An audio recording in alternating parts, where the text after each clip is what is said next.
A prova da OBA foi ontem, porque esse vídeo aqui está sendo postado no sábado ou no domingo, ainda não sei. E espero que vocês tenham feito uma boa prova com as dicas que eu falei pra vocês e com seus próprios estudos e fazendo resoluções de questões, simulados de OBAs das provas anteriores. E nesse vídeo vocês irão entender sobre os processos para seletivas para as Olimpíadas Internacionais de Astronomia e Astronáutica e Astrofísica também, como chegar nessas seletivas e o que cobra nessas seletivas. Mas antes, solta a vinheta.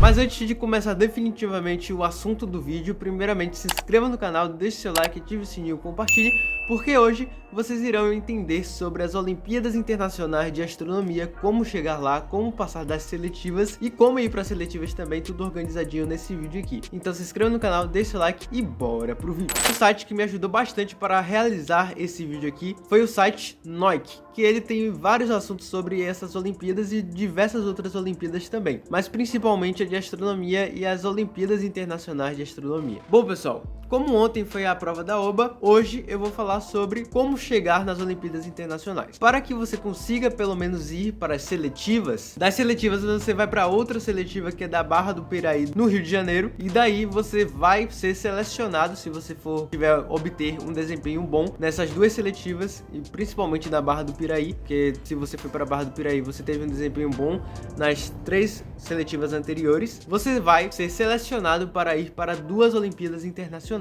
E para você ir para as 3 primeiras seletivas, você tem que ficar entre os 5.000 melhores colocados na Olimpíada Brasileira de Astronomia e Astronáutica, na OBA. E se você ganhou uma medalha de ouro, pode ficar tranquilo que provavelmente você será selecionado sim. Medalha de prata também deve ser selecionada. Só que isso daí depende mais da nota do que da medalha, porque a medalha é mais consequência da nota e do desempenho na prova. Só que para você saber disso, chegará um e-mail para você. Então pode ficar despreocupado e ficar olhando o e-mail de dia em dia, que chegará sim uma mensagem se você foi selecionado ou não. Então se você tirou 10 na OBA, provavelmente você será selecionado, então é só você ficar olhando o e-mail todos os dias, se você tiver ansiedade, por exemplo.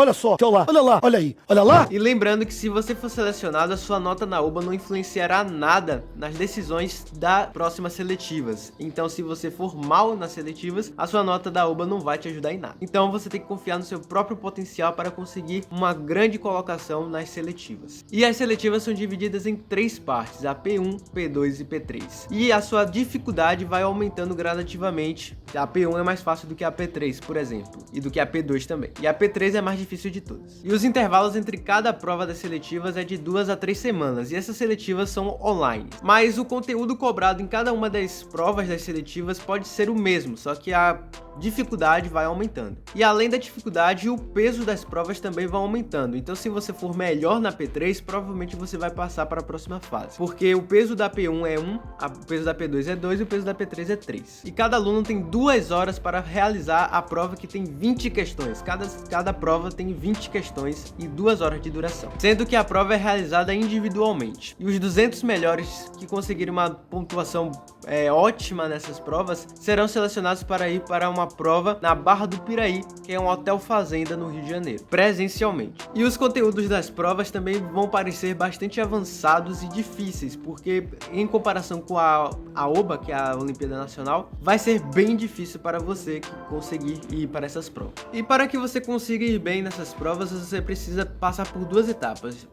A primeira de embasamento e a outra de aprofundamento do assunto. E isso só é possível quando você tem o contato com os assuntos da prova, como a mecânica celeste, fotometria, astronomia de posição e vários outros assuntos, que eu vou falar no decorrer do vídeo. E você só consegue esse contato com esses assuntos mais aprofundados estudando, respondendo questões, olhando assuntos sobre eles, várias outras coisas que você consegue ficar fixado na sua mente. E agora eu vou começar a falar realmente os assuntos que vão cair nessas provas. Começando por ela, a matemática, e que você vai precisar pelo menos da matemática básica. E além da matemática básica, você vai precisar de trigonometria, logaritmo, geometria, notação científica, científica, ângulos, equações do primeiro e segundo grau, principalmente a base disso tudo, desses assuntos. E você precisa estudar esses assuntos porque não vai estar cobrando diretamente a matemática, mas vai estar cobrando indiretamente, ou seja, vai ter questões de cálculo que você vai precisar colocar a sua geometria básica em ação, a sua trigonometria, seu ângulo, logaritmo. Todos esses assuntos serão usados em cálculos astronômicos,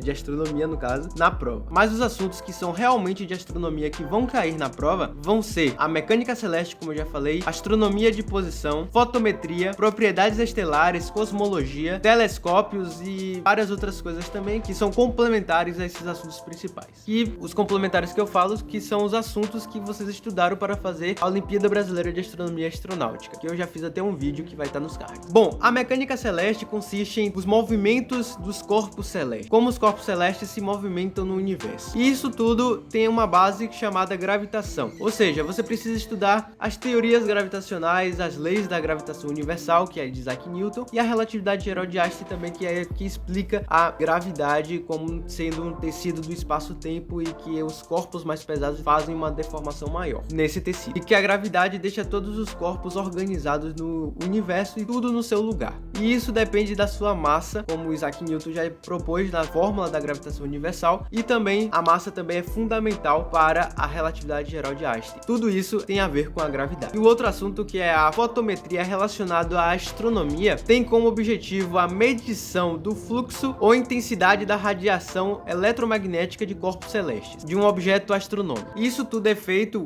recolhendo a luz desses objetos astronômicos em um telescópio e passando por filtros passa-faixa fotométricos especializados. E depois captura-se e grava-se a energia da luz com um instrumento fotossensível. E provavelmente a prova também irá falar sobre isso e dar algumas dicas nas questões, nos enunciados das questões, como a luminosidade das estrelas, magnitude, essas coisas que são relacionadas à fotometria e magnitude das estrelas. A magnitude das estrelas tem uma fórmula específica para que se calcule a magnitude, porque tem a magnitude absoluta e a magnitude relativa das estrelas, e eu vou falar a fórmula agora. Mas pelo menos a OBA coloca essa fórmula nos enunciados, mas nas seletivas não vão colocar. Pelo menos algumas questões não colocam a fórmula, você precisa saber mesmo para calcular tal magnitude e que a questão pede, mas pode ser que a questão coloque e vai ficar bem mais fácil. E a fórmula é M minúsculo igual a M maiúsculo mais 5 log RPC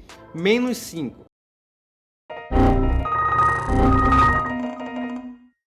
E não se assuste, porque agora eu vou falar sobre o que significa cada letra dessa formulazinha e vai ficar bem mais fácil de você entender. O M minúsculo, que fica antes do sinal de igual da fórmula, é a magnitude aparente da estrela. O M maiúsculo, que fica depois do sinal de igual da fórmula, é a magnitude absoluta da estrela, que fica mais 5 log, que é logaritmo, de RPC. RPC é a distância em nós em parsecs, que é tipo uma unidade de medida de distância no universo. Provavelmente a questão já vai te dar convertido a nós em parsecs, então vai ficar mais fácil de utilizar. Menos 5. Então, a magnitude aparente da estrela é igual à magnitude absoluta mais 5 logaritmo da distância em nós em parsecs menos 5. Ficou bem mais simples, né?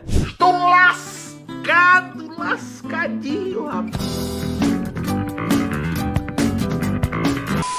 Lembrando que na mecânica celeste também entram as leis de Kepler e vários outros cálculos relacionados a movimentos de corpos celestes, e também teóricos, como a primeira e a segunda lei de Kepler. A astronomia de posição estuda as posições dos corpos celestes, como o nome mesmo já diz e propõe pra gente. Mas essas posições podem ser observadas quando vocês, eu ou qualquer outra pessoa consiga deitar em um gramado, por exemplo, como uma cena de filme, aquela cena de Rei Leão, que eles ficam no gramado e vendo o céu. Também pode ser feito pela gente, e o céu também tem que estar bem estrelado e longe das luzes artificiais das grandes cidades. Então, você conseguirá, e de dia também dá pra ver isso, mas de noite é melhor porque fica mais estrelado o céu. Então, eu vou parar de enrolação aqui. E quando você fica um bom tempo deitado observando o céu, você irá perceber que os corpos celestes irão se movimentar, as estrelas, as nuvens de poeira que vai dar pra ver do céu se estiver longe da poluição visual das grandes cidades.